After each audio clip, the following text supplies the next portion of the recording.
দর্শক, এই মুহূর্তে আমরা ডিপিআরসি তে ভর্তি হওয়া একজন আর্থ্রাইটিস রোগীর সাথে কথা বলছি তার বর্তমান অবস্থা নিয়ে। আপনি এখানে কবে এসেছেন এবং কি অবস্থায় এসেছেন একটু বিস্তারিত বলবেন কি? আমি শনিবার আসছি, হাঁটতেও পারিনি। আমার দৌড়ে আনসার টেলি দেওয়া রয়েছে। শনিবার আজকে বুধবার 5 দিন, 5 দিনে অনেক পরিবর্তন হয়ে গেছে। খাইতে পারি, হাঁটতেও পারি। 5 দিন আগে কি আপনি স্বাভাবিক চলাফেরা করতে পারতেন? কিছুই পারিনি। আচ্ছা, শোয়া ছাড়া আমার কোনো অবস্থা ছিল না। আর আমি অনেক মেডিকেলে গিয়েছি, আমার কোন মেডিকেলে চিকিৎসা ধরে নাই। আমার এই জায়গায় সেই 5 দিন আমি ওয়ার্ডার দিয়ে গেছি। মনে করেন সামনে বাকিটুক আল্লাহ ভরসা সাকসেসফুল হইলি, তাই আলহামদুলিল্লাহ। আর্থ্রাইটিস বলতে সাধারণত জয়েন্ট প্রদাহ হওয়াকে বোঝায়।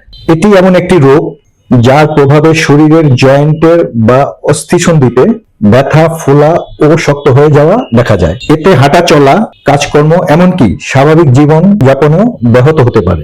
এটি বর্তমানে বিশ্বব্যাপী একটি সাধারণ স্বাস্থ্য সমস্যা, বিশেষ করে বয়স্কদের মধ্যে বেশি দেখা যায়। এই বিষয়ের বিভিন্ন দিক নিয়ে আজ আমরা কথা বলবো ডক্টর মোহাম্মদ শফিউল্লাহ প্রধান, ডিসেবিলিটি এন্ড রিহ্যাব বিশেষজ্ঞ, ডিপিআরসি। আর্থ্রাইটিস কি? ধন্যবাদ আপনাকে এবং গণতন্ত্রকে অসংখ্য ধন্যবাদ। আসলে আমরা নিয়মিত আমাদের যে প্র্যাকটিস গুলাতে দেখি যে জোড়ায় জোড়ায় ব্যথা, রোগী হাঁটু ব্যথা নিয়ে আসে, কোমর ব্যথা নিয়ে আসে, অ্যাঙ্কেল পেইন নিয়ে আসে, শোল্ডার পেইন নিয়ে আসে। এই যে জয়েন্ট বা জোড়া, এই জোড়া গুলাতে যখন প্রদাহ হয়, ইনফ্লামেশন হয় এবং জোড়া ফুলে যায়, ব্যথা বেদনা হয় এবং জোড়ার ভিতরে কার্টিলেজ থাকে, জোড়া বিভিন্ন টাইপের, স্পেশালি ওয়েট বেয়ারিং জয়েন্ট এবং সাইনোভিয়াল জয়েন্ট, মানে যে জোড়ার মধ্যে পানি থাকে, লিকুইড, এগুলো শুকিয়ে যায় এবং ক্ষয় হয়। এই ক্ষয় হওয়া, শুকিয়ে যাওয়া, প্রদাহ হওয়া, ব্যথা বেদনা তৈরি হওয়াটা কি বলে? Arthritis. Arthro means joint, itis means প্রদাহ, মানে জোড়ার মধ্যে যখন প্রদাহ হয় তখন আমরা সেটাকে বলি আর্থ্রাইটিস। ডাক্তারি ভাষা বলে ইনফ্লামেশন, আর বাংলা আমরা বলি প্রদাহ।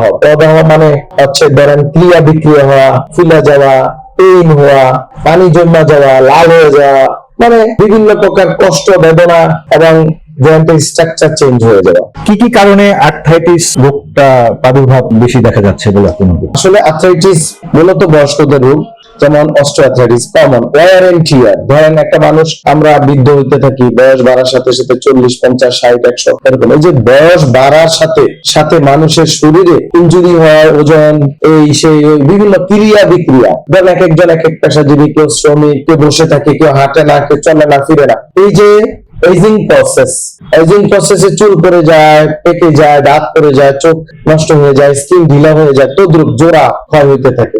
এটা হচ্ছে কমন আর্থ্রাইটিস। তবে 100 টাইপের আর্থ্রাইটিস আমরা প্রায় দেখি, বিভিন্ন প্রকার। যেমন এই যে আমাদের এখন ডেঙ্গু জ্বর, করোনা, বিভিন্ন ভাইরাল ব্যাকটেরিয়া, মানে এই যে জীবাণু, বিভিন্ন জীবাণু থেকে প্রদাহ হতে পারে, ইনফেকশন হতে পারে, ইনফ্লামেটরি আর্থ্রাইটিস যেগুলো ডেভেলপ করতে পারে। তারপরে অটোইমিউন ডিসঅর্ডার। অটোইমিউন ডিসঅর্ডার মানে কি? আপনার শরীর ভালো, সব ঠিক আছে, কিন্তু ইমিউন সিস্টেম, বডির ইমিউন সিস্টেম নিজের শরীরের বিরুদ্ধে যুদ্ধ ঘোষণা করে। তো সেক্ষেত্রে কার্টিলেজ ইরোশন হয়, পেইন হয়, যেমন রিউমাটয়েড আর্থ্রাইটিস। তারপরে কিছু জেনেটিক্যাল ফ্যাক্টর দাঁড়িয়ে আছে, যেমন বংশগত, যেমন অ্যাঙ্কাইলোজিং স্পন্ডিলাইটিস। অনেকের ধারণা আর্থ্রাইটিস মানে হচ্ছে সে শুধু বুড়াদের হবে, ব্যাপারটা তা না।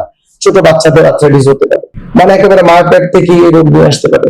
এবং জুভেনাইল আর্থ্রাইটিস, যেটা আমরা বলি কিশোর কিশোরীদের, পার্থেস ডিজিজ, জোড়াটা, হিপ জয়েন্টের প্রবলেম, এগুলো কমনলি বিভিন্ন টাইপস আছে এবং বিভিন্ন কারণে হতে পারে। পরিবেশগত, অনেক সময় খাবার থেকে হতে পারে। মেটাবলিক্স, যেমন যারা প্রচুর রিচ ফুড খায়, ফাস্ট ফুড, তারপরে হচ্ছে আপনার রেড মিট, এগুলা থেকে গাউটি আর্থ্রাইটিস হতে পারে। মেটাবলিক এন্ড প্রোডাক্ট থেকে, পেইন সাবস্টেন্স থেকে আর্থ্রাইটিস ডেভেলপ করতে পারে।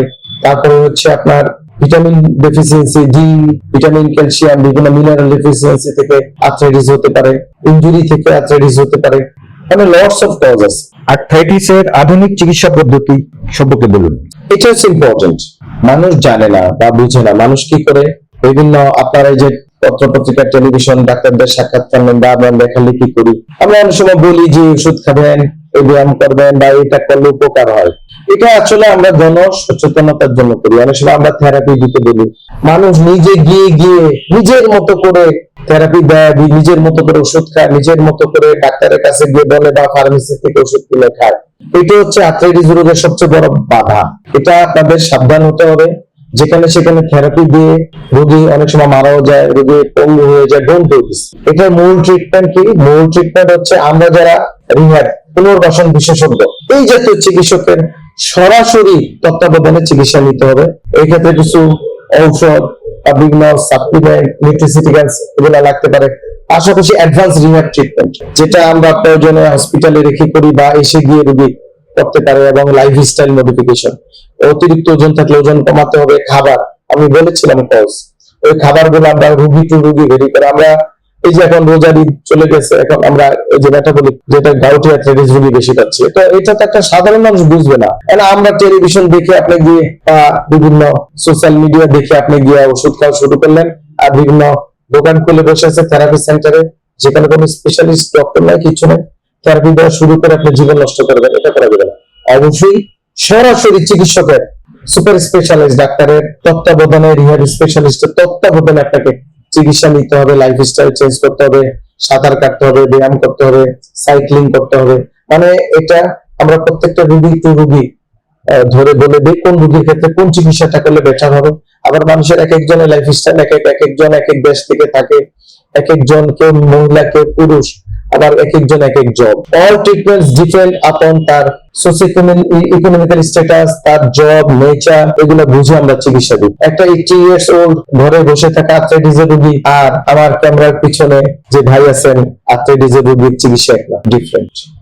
জীবনে কি কি সতর্কতা মেনে চললে এই রোগ থেকে পরিত্রাণ পাওয়া সম্ভব বলে মনে হয়? এটি ইম্পর্টেন্ট। মানে আমরা এই সতর্কতাটা, আর্থ্রাইটিস হাউ টু রিডিউস, আমরা কিভাবে কমাতে পারি। কারণ আমাদের গড়ে বাড়তেছে, আমাদের আলহামদুলিল্লাহ 75-এর উপরে মানুষ গড়ে বাঁচে, এখন 70 থেকে 75 বাঁচতেছে। মানুষ মৃত্যুর হার কমে গেছে। তো এই যে বাড়তেছে, বাড়ার কারণে হাঁটু ব্যথা, কোমর ব্যথা, ঘাড় ব্যথা, আর্থ্রাইটিসের রোগী দিয়ে ভরে যাচ্ছে। এই জন্য আমাদের সচেতনতা দরকার। আমাদের ফার্স্ট স্ট্রিম মিডিয়া, যে সকল ডাক্তারদের, যে গণকণ্ঠ বলেন বা যারা আপনারা ডাক্তারদের সাক্ষাৎকার নিচ্ছেন, এই জাতীয় মিডিয়ার বা লেখালেখি আমরা করি বিভিন্ন পত্রপত্রিকা, এখান থেকে ডাটা নিতে হবে রোগীদের। আমাদের এই সচেতনতাটা ইম্পর্টেন্ট। অতিরিক্ত ওজন থাকলে ওজন কমাতে হবে, খাদ্যাভ্যাস চেঞ্জ করতে হবে, সুষম পরিমিত ভালো খাবার খেতে হবে, ঘুমাতে হবে, খুবই ইম্পর্টেন্ট। রাত জাগা নিষেধ। সাইক্লিং ভুলে গেছে মানুষ, করে না। খেলাধুলা বাচ্চারা করে না, আবার চালু করতে হবে। সাঁতার কাটা, ছোটকালে আমরা কত যে পুকুরে, মানে কি বলবো, মানে খাল বিল বর্ষার সময়, মানে আমরা বলতাম দপানো, এই দপানো এখন আর নাই। সব ফার্মের মুরগি হয়ে গেছে বাচ্চারা। এগুলা থেকে আমাদের বের হয়ে আসতে হবে, সচেতনতা ডেভেলপ করতে হবে।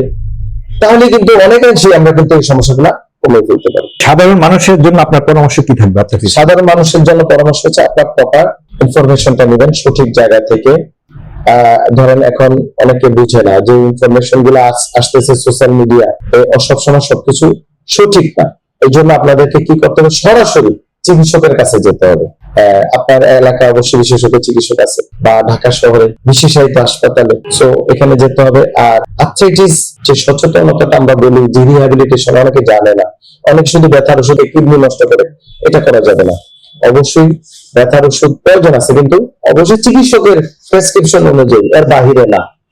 এবং পুনর্বাসন করতে হবে, রিহ্যাবটা বিভিন্ন মেশিনে করা হয়, বিভিন্ন ব্যায়াম আছে, এগুলা করতে হবে। এই জিনিসটা যদি একটু সচেতন হয় এবং রোগের আর্লি ইন্টারভেনশন, মানে যত দ্রুত চিকিৎসা করা যায়, সচেতনতা ডেভেলপ করা যায়, ততই আপনি ভালো। আল্লাহ পাক আমাদেরকে ভালোবেসে পৃথিবীতে পাঠাইছেন। আপনাকে গরু, ছাগল বা একটা ছোট অ্যামিবা করে পাঠাইতে পারতো, প্রাণ দিতে পারতো, কিন্তু না দিয়ে আশরাফুল মাখলুকাত, সৃষ্টির সেরা জীব হিসাবে পাঠাইছেন। তো নিজের জীবনে মূল্য আছে, সচেতনতা ডেভেলপ করতে হবে।